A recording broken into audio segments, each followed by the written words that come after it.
vice-presidente da República lamenta a tragédia em Suzano, em áudio e vídeo. Brasília, Luciana Verdolim. Olha, o vice-presidente Hamilton Mourão, ao lamentar o ataque a tiros em uma escola ontem em Suzano, disse que é preciso investigar o porquê isso hoje está acontecendo no país, uma vez que ataques dessa natureza não eram comuns aqui no Brasil. Muito triste, né? A gente tem que chegar à conclusão por que isso está acontecendo. Essas coisas não aconteciam no Brasil, né? Ocorriam em outros países. Nós tivemos lá em Realengo, no Rio de Janeiro, aí um tempo atrás. Agora ocorre na Escola de São Paulo, já teve um tempo atrás. Eu vou dizer a minha opinião, né? Minha opinião. Né? Hoje a gente vê essa garotada viciada em videogame e videogames violentos, né? É só isso que fazem. Para o vice-presidente, a solução ela passa por mais investimentos na educação brasileira. Nos falta escolas de tempo integral, né, onde a criança fique mais tempo. Eu tive a oportunidade, né, já vocês sabem disso, de no final, ali na minha adolescência, morar 2 anos nos Estados Unidos, na década de 60. A aula era das 9 da manhã às 3 da tarde. A gente almoçava no colégio, tinha educação física, tinha uma porção de coisa. Então nós temos que rever aí muita coisa. Questionado sobre a questão em torno da flexibilização do porte de armas, Mourão disse que não vê relação entre esse debate aqui dentro do governo e o tiroteio na escola, uma vez que, segundo ele, com certeza, os rapazes não estavam portando armas legais. O ministro da Educação, Ricardo Vélez, também lamentou o que ele chamou de crime bárbaro e, assim como Mourão, defendeu que o enfrentamento à violência deve ser feito com investimentos na formação dos nossos estudantes. Um enfrentamento à violência só se faz com educação de qualidade. Então, quero centrar a minha atenção no MEC, na reestruturação da educação básica, mediante programas de alfabetização objetivos, e do ensino fundamental e do ensino médio, com uma finalização de cursos profissionalizantes de qualidade. O ministro da Justiça, Sérgio Moro, em nota, lamentou o que ele chamou de atentado à escola em Suzano. Moro prestou solidariedade às famílias e colocou o ministério à disposição do governo de São Paulo para ajudar na apuração, caso seja necessário.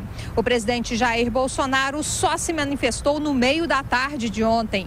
Pelo Twitter, chamou o atentado de desumano, uma monstruosidade e covardia sem tamanho. Prestou condolências aos familiares das vítimas e afirmou que espera que, nesse momento de dor, Deus conforte o coração de todos. O porta-voz aqui da presidência, Rego Barros, também lamentou o que ele chamou de desumana ação. Naturalmente, nós ficamos muito tocados pelo evento.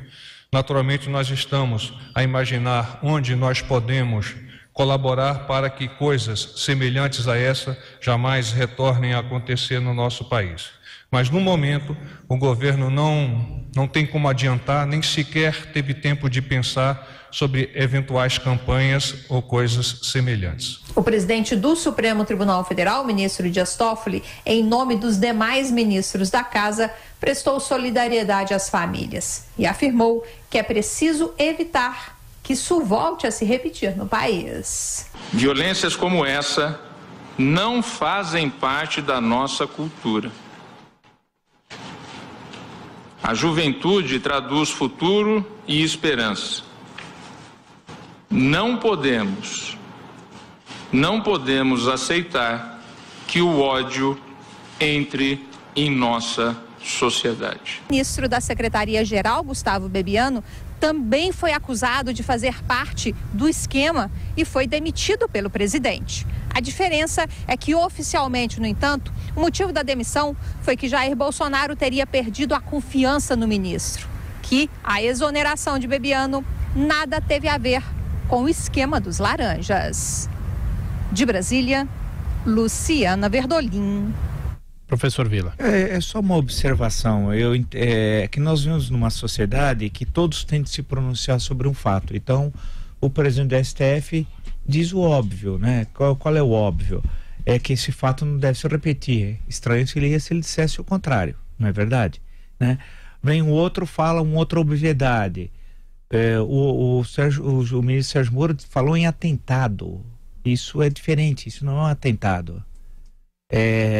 E o ministro do MEC, responsável pelo MEC, o colombiano Vélez, disse que resolve o problema com cursos profissionalizantes. Meu Deus, é melhor ficar calado todo mundo. Ficar calado. É difícil ter uma resposta. Nós aqui rolamos o quê? 5, 6 hipóteses. E outras poderão continuar, chegar uma dúzia, 2, 12, 24. E não chegamos a uma conclusão, que muitas vezes são atos individuais, né? É difícil, complexo essa questão. No caso da literatura do campo do direito, nessa questão, você tem uma farta bibliografia, fartíssima tal. Se fosse hipóteses que pudessem ser controladas, não ocorreriam esses fatos, não é verdade? Então eu fico ouvindo declarações que são bobas, desnecessárias tal. Eu não sei o que o ministro do MEC foi fazer lá no velório hoje. Realmente eu não sei. Poderia alguém, em nome do presidente da República, eu presumo que ele assim o fez, em nome do presidente, acho, mas poderia ser alguma autoridade aqui do estado, né? Então eu acho que fica sem saber o que fazer, não consegue dar resposta a um fenômeno, a um fato que ocorreu, a essa tragédia, e aí fica com declarações produzidas lá pelos jornalistas que ficam escrevendo, os assessores de imprensa, e produzem declarações que no fim é uma empatia com a tragédia que é falsa, no fundo é falsa. E mais, se qualquer dessas explicações que eles dão fizesse sentido, esse tipo de crime seria muito mais frequente. Claro. Morre aí a conversa. Quantos jogos videogames violentos? Milhões. Exatamente. No Brasil, os jovens, né? E então o que aconteceria? Quantos não sofrem bullying? Exatamente. Nas escolas e etc, né?